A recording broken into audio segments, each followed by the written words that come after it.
Welcome to today's explainer. We're jumping right into a deeply profound topic, especially for the modern woman of worth, and that is rebuilding trust after betrayal trauma. Healing isn't about just closing your eyes and taking a blind leap of faith. Actually, scratch that. It's the exact opposite. Reclaiming your worth requires structured, intentional safety. So, we're going to look at exactly how to build a foundation where your emotional well being is the absolute priority. Okay, let's dive into this.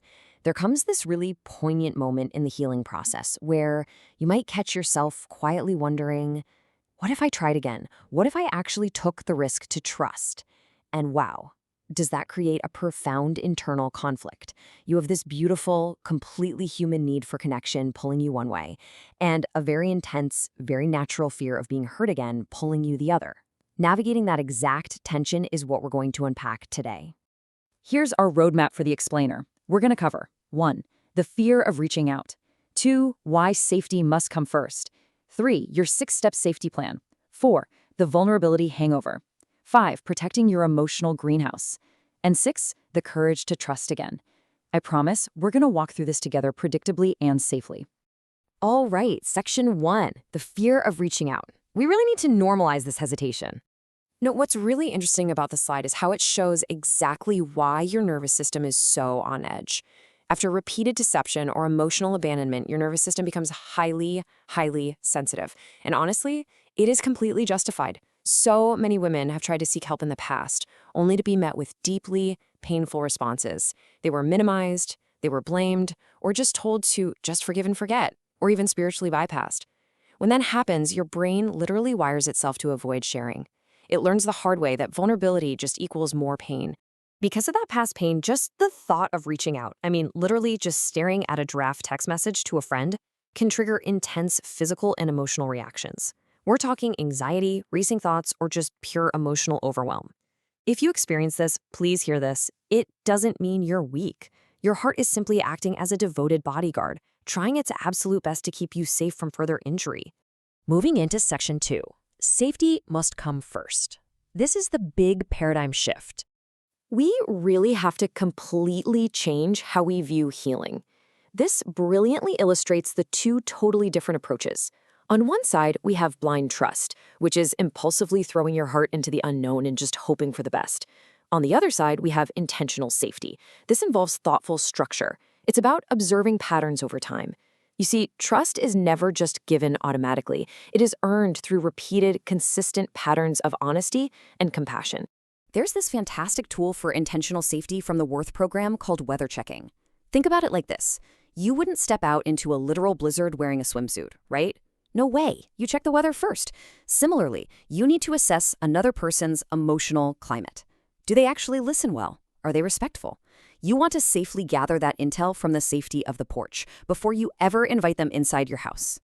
Let's get practical with section 3, your 6-step safety plan, a thoughtful structure. Let's move to and see how this builds into a real action plan. You actually map out the experience before speaking a single word. First, you identify a potentially safe person. Then you run that weather check we just talked about and prepare your opening words. From there, you establish your boundaries, prep for the emotional hangover, and build a concrete self-compassion plan.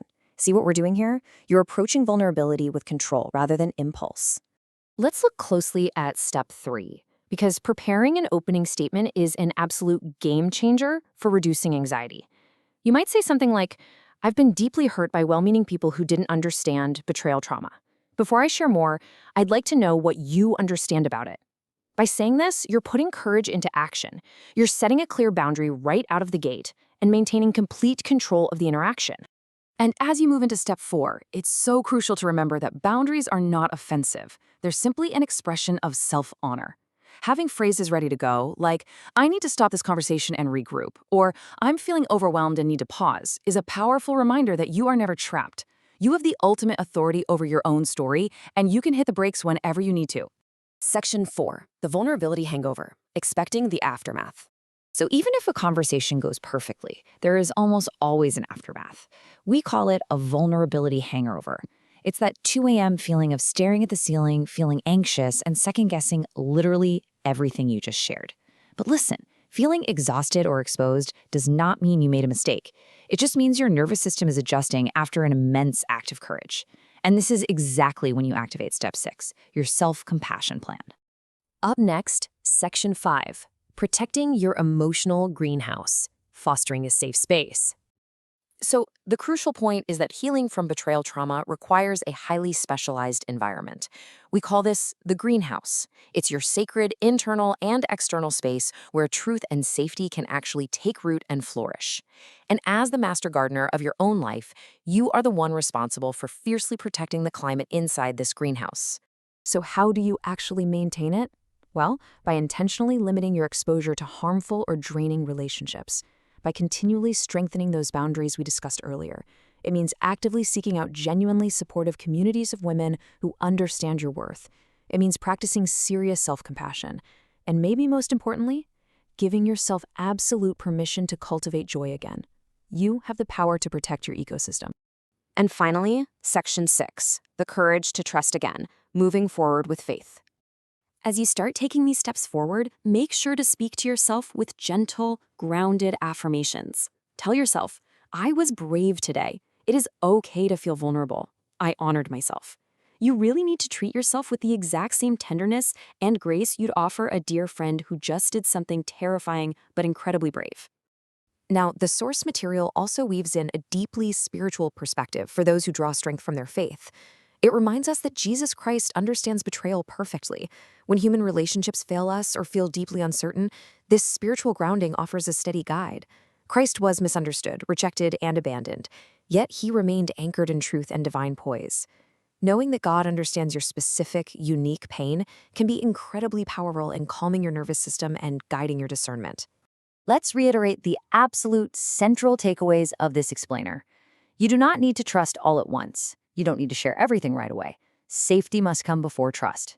By observing carefully, setting those firm boundaries, and honoring your feelings, you are reclaiming your power and developing incredible emotional maturity, one thoughtful step at a time. The goal here isn't to suddenly become fearless. The goal is to become fiercely discerning.